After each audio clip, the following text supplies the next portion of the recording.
Good morning everyone. आज हम अयोध्या सिंह उपाध्याय हरिऔध जी द्वारा रचित अपने सामान्य हिंदी में पहली कविता जो का नाम है पवन दूतिका को पढ़ेंगे। तो आइए एक बार कवि का संक्षिप्त जीवन परिचय देख लेते हैं। इनका जन्म 15 अप्रैल सन 1965 को निजामाबाद यानी आजमगढ़ जिले में हुआ था। इनके पिता का नाम भोला सिंह उपाध्याय और माता इनकी रुक्मणी देवी जी थी। स्वाध्याय से इन्होंने अपनी सभी भाषाओं का ज्ञान किया। ब्रज भाषा और खड़ी बोली का इन्होंने अपनी रचनाओं में प्रयोग किया है। प्रबंध एवं मुक्तक शैलियों में ये निपुण थे। प्रिय प्रवास, चोखे चौपदे, चुभदे चौपदे, वैदेही वनवास इनकी कुछ अच्छी रचनाएं हैं या कह लीजिए प्रसिद्ध रचनाएं। 6 मार्च सन 1947 ईस्वी में ये हम सबसे दूर हो गए, अर्थात इनका देहावसान हो गया। अब आइए इनके द्वारा रचित जो कविता है पवन दूतिका, इसको हम पढ़ते हैं। देखिए, संस्कृत साहित्य के मेघदूत, हंसदूत आदि की प्रणाली पर हरिऔध जी ने भी अपने प्रिय प्रवास में वियोगिनी राधा से पवन को दूती अर्थात संदेशवाहिका बनाकर कृष्ण के पास जो संदेश भिजवाया है। कवि द्वारा रचित या चित्रित राधा के विरह कातरा रूप से कहीं बढ़कर पर दुख कातरा स्वरूप विशेष द्रष्टव्य है। मतलब इस रचना में जो राधा जी हैं उन्होंने श्री कृष्ण के पास पवन को अपना दूत बनाकर भेजा और उससे अपना संदेश भिजवाया था, और उसी के बारे में हमें यहाँ पर पढ़ना है। तो आइए कविता के एक एक पैराग्राफ को अच्छे से पढ़ते हैं और उसका अर्थ समझने का प्रयास करते हैं। बैठी खिन्ना यक दिवस में गेह थी अकेली, आके आंसू दृग युगल में थे धरा को भिगोते, आई धीरे इस सदन में पुष्प सगंध को लेकर, प्रातः वाली सुपवन इसी काल वातायनों से, संतापों को विपुल बढ़ता देख के दुखिता हो, धीरे बोली स दुख उससे श्रीमती राधिका यूं, प्यारी प्रातः पवन इतना क्यों मुझे है सताती, क्या तू भी है कलुषित हुई काल क्रूरता से। अब शब्दार्थ देख लीजिए पहले आप। अप्रसन्न, छिन्ना अर्थात अप्रसन्न, यक माने होता है एक, गेह का मतलब होता है घर, दृग माने युगल दोनों नेत्र, सदन माने घर, भवन पुष्प अर्थात सुगंधित फूल की खुशबू, सुपवन अर्थात हवा, वातायन यानी खिड़की या झरोखा, संताप माने होता है दुख, विपुल माने अधिक, दुखिता अर्थात व्यथित, पवन हवा, अकलुषित माने होता है दूषित, काल माने होता है समय, अक्रूरता यानी कठोरता। अब देखिए इस पद्यांश में राधा जी प्रातःकालीन पवन को फटकार लगाती हैं और उसी का वर्णन यहाँ पर किया गया है। उनको ऐसा लगता है कि जो प्रातः की सुगंधित वायु है वह उनके दुख को और बढ़ा रही है।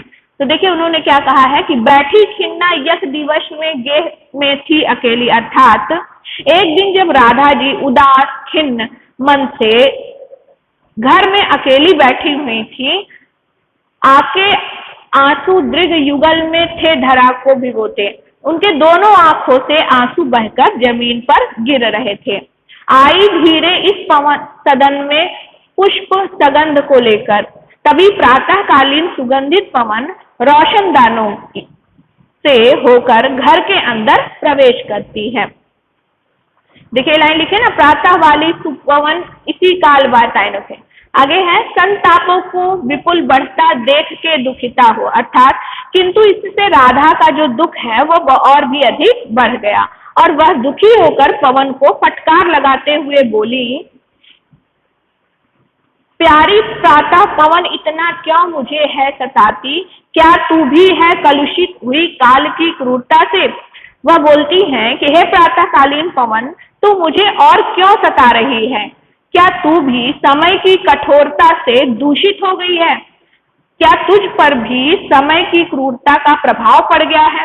कहने का ये मतलब है कि दुखी राधा को सुगंधित पवन का जो झोंका था वह भी दुखी कर रहा था। इसे वह पवन की क्रूरता मान रही थी और पवन से पूछती हैं कि आखिर वह इतनी क्रूर क्यों हो गई है। अब देखिए यहाँ पर कौन सा रस निकल कर आ रहा है, वियोग श्रृंगार रस। ठीक है, आगे देखते हैं। मेरे प्यारे नव जलद से कंज से नेत्र वाले, जाके आए न मधुबन से और न भेजा संदेशा, मैं रो रो के प्रिय विरह से बावली हो रही हूँ, जाके मेरी सब दुख कथा श्याम को तू सुना दे, ज्यों ही मेरा भवन तज तू अल्प आगे बढ़ेगी, शोभा वाली सुखद कितनी मंजू कुंजे मिलेंगी, प्यारी छाया मृदुल स्वर से मोह लेंगी तुझे वे, तो भी मेरा दुख लख वहां जाना विश्राम लेना। ठीक है, आगे इसका अर्थ देख लीजिए।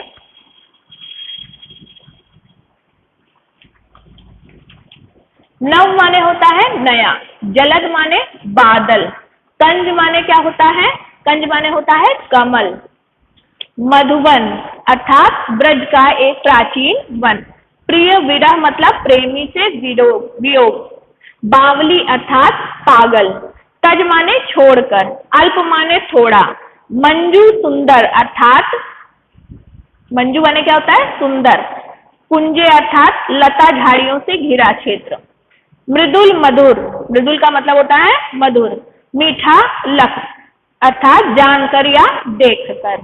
अब देखिए यहाँ पर जो राधा जी हैं वो दूतिका को बोलती हैं अर्थात पवन को बोलती हैं कि मार्ग में पड़ने वाली जो सुंदरता है उसका उससे वर्णन करती हैं और बोलती हैं कि तुम्हें उससे प्रभावित नहीं होना है। अब आइए पंक्तियों का अर्थ देखते हुए अर्थ समझ लेते हैं।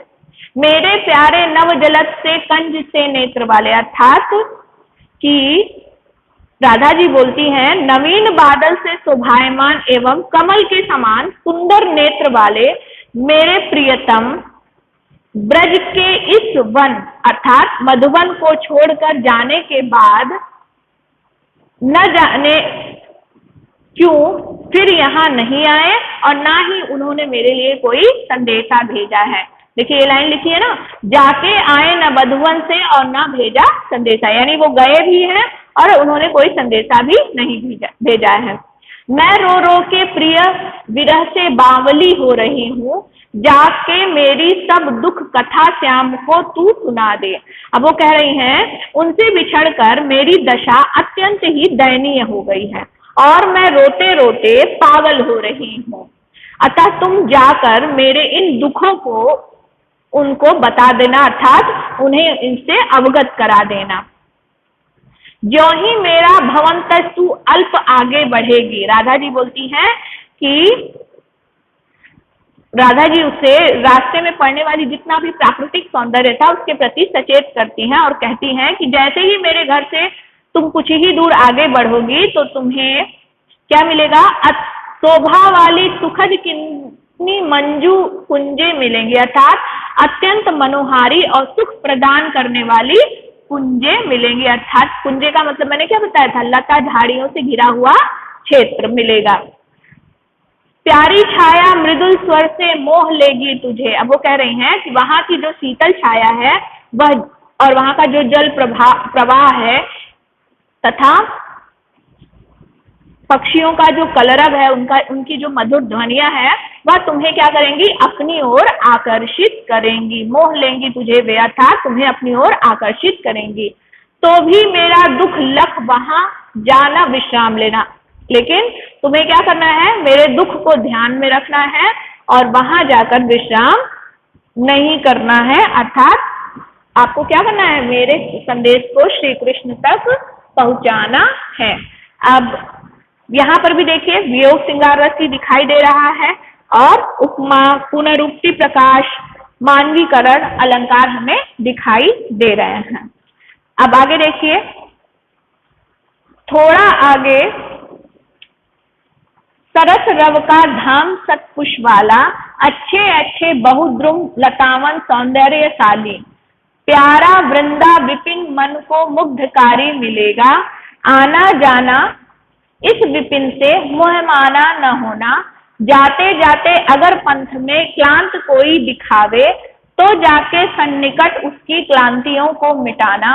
धीरे धीरे परख करके गात उत्ताप खोना, सदगंधों से भ्रमित जन को हर्षितोषा बनाना। अब यहाँ पर पहले शब्दार्थ देख लीजिए। सरस माने होता है मधुर, और रव माने आवाज, धाम माने घर या स्थान, सत पुष्प वाला था सैकड़ों पुष्प फूलों वाला, ध्रुव माने वृक्ष या पेड़, वृंदा विपिन अर्थात वृंदावन की बात हो रही है। मोह माना मतलब मोहित होना, पथ माने रास्ता या मार्ग, क्लांत माने होता है थका हुआ, और सन्निकट का मतलब होता है अति प्लास। सन्निकट का मतलब होता है मतलब बहुत पास, और क्लांतियों का मतलब होता है थकावटों। परस स्पर्श, परस का मतलब होता है स्पर्श, गात का मतलब होता है शरीर, उत्ताप यानी गर्मी या कष्ट, सदगंध मतलब सुगंध, खुशबू भी कह सकते हैं, अमित माने थके हुए, जन माने लोग, हर्षित माने प्रसन्न और या फिर खुश।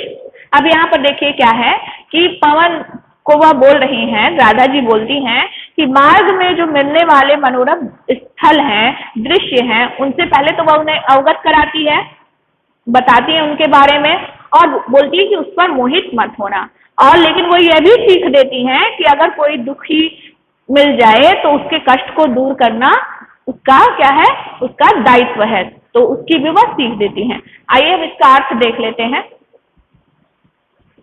थोड़ा आगे सरस रव का धाम सतपुष वाला। अब यहाँ पर राधा जी कह रही हैं मथुरा की ओर बढ़ते समय थोड़ा सा जब तुम आगे बढ़ोगी तो तुम्हें क्या मिलेगा, अत्यंत रमणीय स्थल वृंदावन मिलेगा,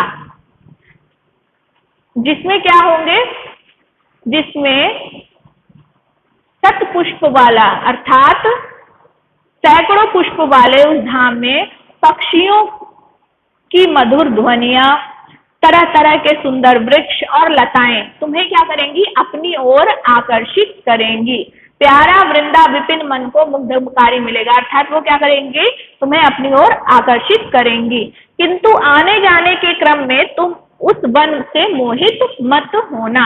आना जाना इस विपिन से मोह माया ना होना, अर्थात तुम आना जाना लेकिन उस पर मोहित मत हो जाना। जाते जाते अगर पंथ में क्लांत कोई दिखावे।